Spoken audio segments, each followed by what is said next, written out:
You didn't fit in. It was a luxury cruise, my dad said when I discovered they used my money. I canceled every payment right in front of them. Now they're begging. I never thought I'd be the one to cut my parents off. But sometimes the people who are supposed to love you the most are the ones who hurt you beyond repair. The realization came on an ordinary Tuesday, nothing special about it, just another day of going through the motions. I was pulling into my driveway after a 12-hour shift at the warehouse. My back ached. My hands were calloused. Another day of honest work that left me bone-tired but proud. Mr. Jenkins from next door was watering his petunias. He waved as I killed the engine. "Mike, how's it going? Haven't seen your folks around lately. They are enjoying their cruise with your sister." My heart stopped. My hand froze on the car door. "What cruise?" He must have seen something in my face. The way his smile faded, the awkward shuffle of his feet. "Oh, the Caribbean one. Your sister posted pictures online. Your parents looked like they were having a blast in the Bahamas." I thanked him, somehow. I don't remember the words that came out of my mouth. I just remember the ringing in my ears as I walked into my empty house. The sound of my world crashing down around me.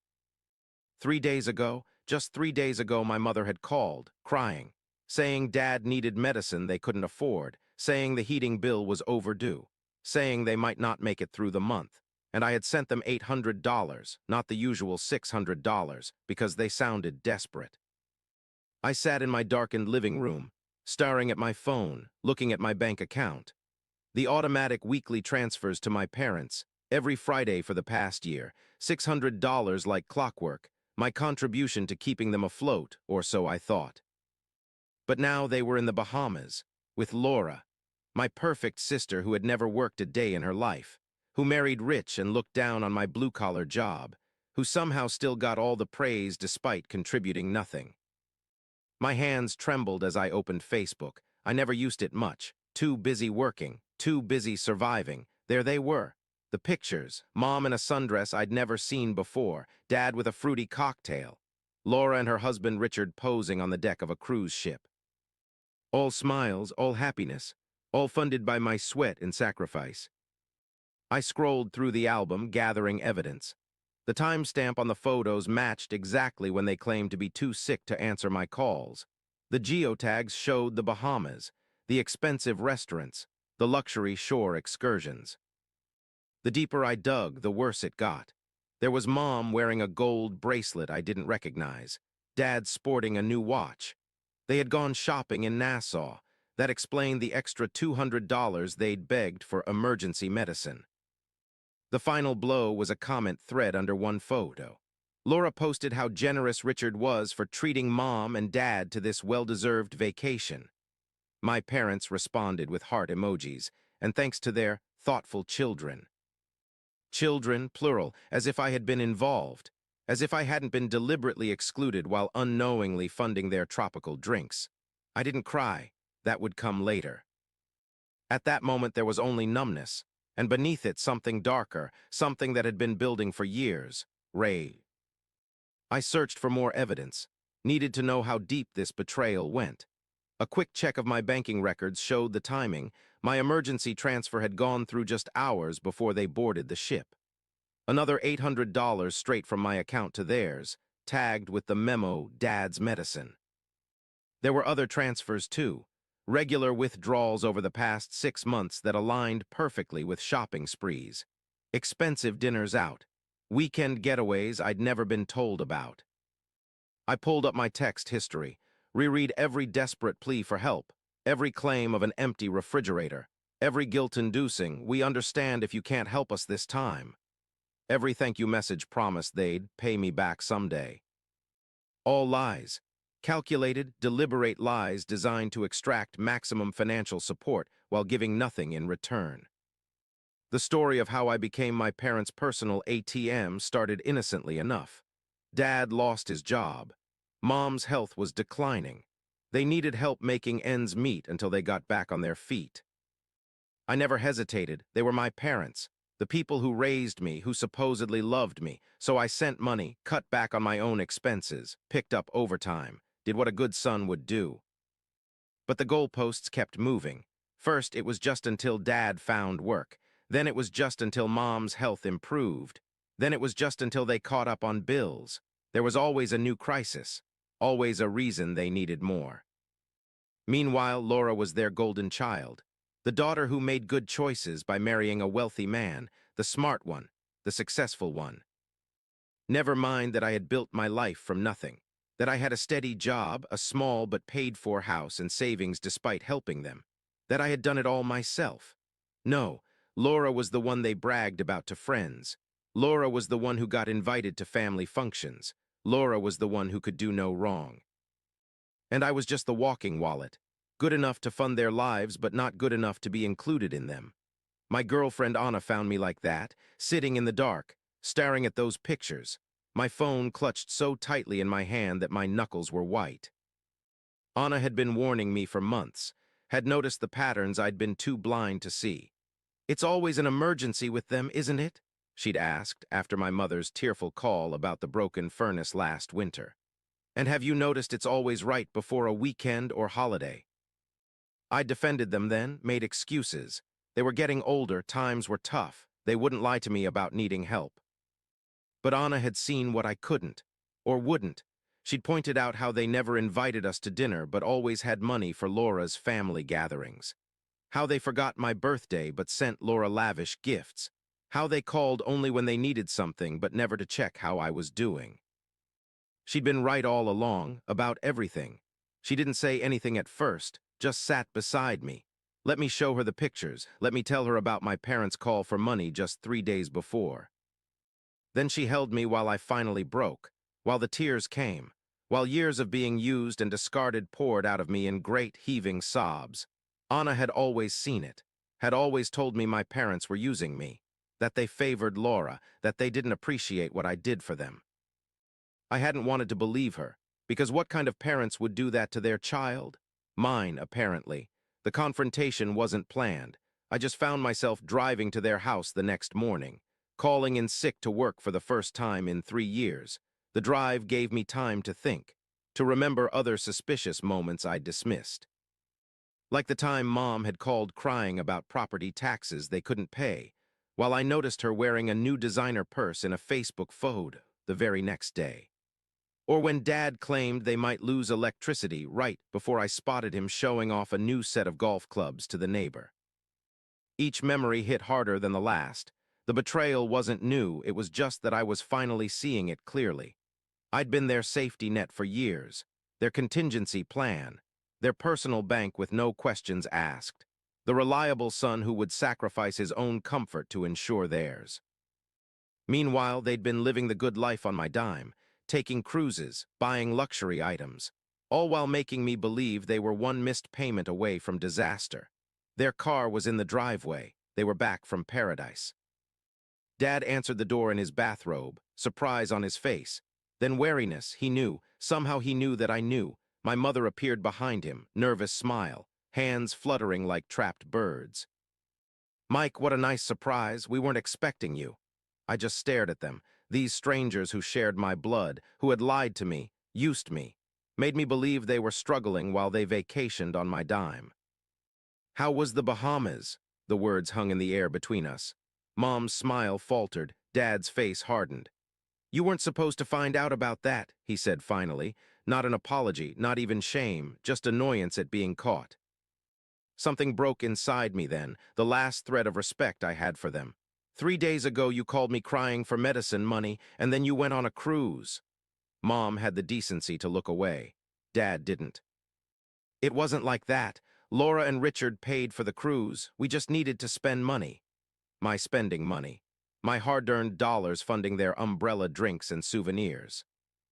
"And you didn't think to invite me, or even tell me?" Dad's laugh was the final twist of the knife. Short, dismissive. "You wouldn't have fit in, Mike. It was a luxury cruise. Laura and Richard's kind of thing. You would have been uncomfortable." Code for "you're not good enough. You're not like precious Laura. You're just the help." I pulled out my phone, opened my banking app. Right there in front of them, I canceled the automatic payments. All of them. The panic in their eyes was immediate, real in a way their affection for me had never been. "What are you doing?" Mom's voice was shrill, frightened. Cutting you off, find another ATM, I'm done. Dad switched tactics. His voice softened, the voice he used when he wanted something. Now, son, don't be hasty. We appreciate everything you do for us. We just didn't think you'd want to come. You're always so busy working. Working to support them, to fund their lives, to pay for trips I wasn't worthy of being invited to. Save it, we're done here. I turned and walked out. They followed me to the car, pleading now, promises flowing like water. They'd invite me next time, they'd be more transparent, they'd appreciate me more, too little, too late. I drove away with their voices still echoing in my ears. Missed calls lit up my phone all day. Texts flowed in. Apologies mixed with guilt trips, classic manipulation. I blocked their numbers. That evening the doorbell rang. I knew who it would be before I opened it. Laura, perfect Laura with her perfect hair and perfect clothes. The golden child sent to fix what the disappointing son had broken. Behind her stood our parents, and behind them Richard looking uncomfortable. The family united against the rebels. I almost closed the door in their faces, but Honor appeared at my side, squeezed my hand. We would face them together. Laura didn't waste time, launched straight into her practice speech. How I was being selfish, how our parents needed me, how this family had to stick together.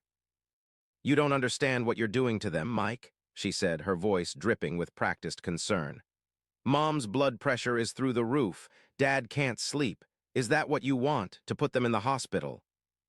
She pulled out her phone, showed me texts from our mother, crying emojis, claims that they might lose the house, that they were eating ramen noodles to survive, all dramatic lies crafted to manipulate my emotions. They raised you, sacrificed for you, Laura continued, her voice rising. Remember when you were sick as a kid and Mom stayed up with you for 3 nights straight? Remember when Dad worked double shifts to buy your first car? How can you be so ungrateful now? Rich coming from someone who had never contributed a dime to our parents' welfare, who had watched me struggle under the weight of supporting them while she lived in luxury. And what about me? She added, her final guilt card. I'm your sister, your blood. We're supposed to be there for each other, and you're tearing this family apart. Is that the brother I grew up with, the one who promised to always look out for me? She even manufactured a tear, one perfect droplet sliding down her cheek, the same performance that had always worked on our parents, on teachers, on everyone who fell for her act. I let her finish, let her run out of steam, watched our parents nodding along behind her, their faces hopeful, thinking their golden child would succeed where they had failed. Are you done? My voice was calm, steadier than I felt.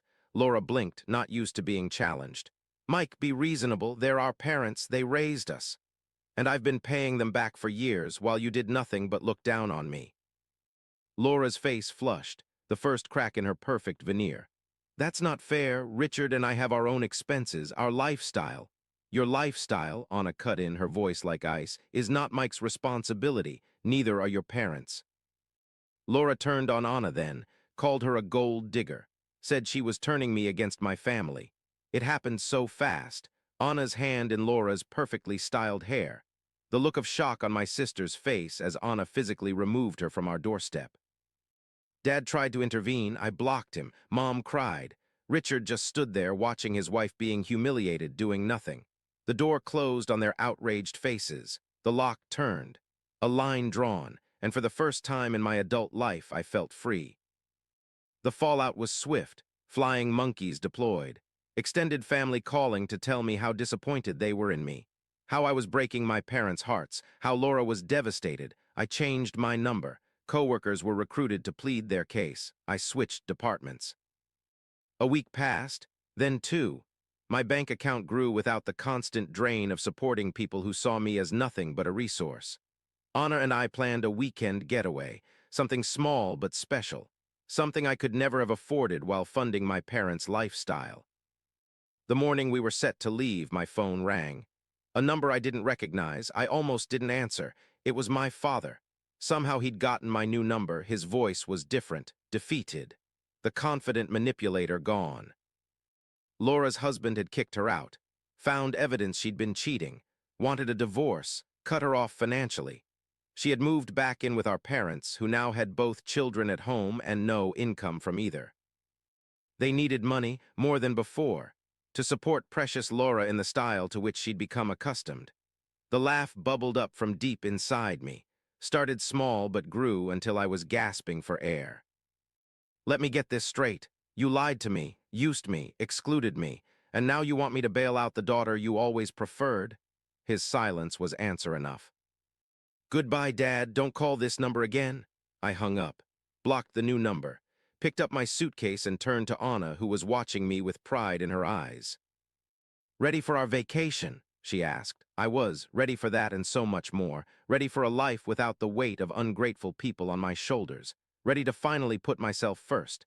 As we drove away from the house, I felt something I hadn't experienced in years, maybe ever, peace. The first month of freedom was an adjustment. I'd wake up in the middle of the night, panicked that I'd forgotten to send money. My thumb would hover over their contact information, the habit of checking in nearly overwhelming me. But those moments passed, and in their place came a new reality. I started saving for my future instead of funding their lies, opened a retirement account, planned for vacations that I would actually get to enjoy, made decisions based on what I wanted, not what crisis they'd manufactured that week. There were still moments of doubt, times when ingrained guilt would resurface. My therapist, something else I could finally afford, called it the fog, fear, obligation, and guilt. The tools my family had used to control me for so long. Working through that fog was hard. There were days I questioned everything. Was I the monster they claimed, the ungrateful son, the selfish brother? But those days grew fewer, and the evidence of how they'd used me remained undeniable. That was 6 months ago. I've heard through the grapevine that Laura is working retail now, that my parents had to downsize, that they tell anyone who will listen how their ungrateful son abandoned them. Let them talk, the people who matter know the truth. Anna and I are engaged now, planning a small wedding, just us and the people who genuinely care about us. My parents won't be invited, neither will Laura. Some might call it petty, I call it self-preservation. You can only be burned so many times before you learn to stay away from the fire. To anyone who's being used by the people who should love them most, it's okay to walk away. It's okay to prioritize yourself. It's okay to stop setting yourself on fire to keep others warm.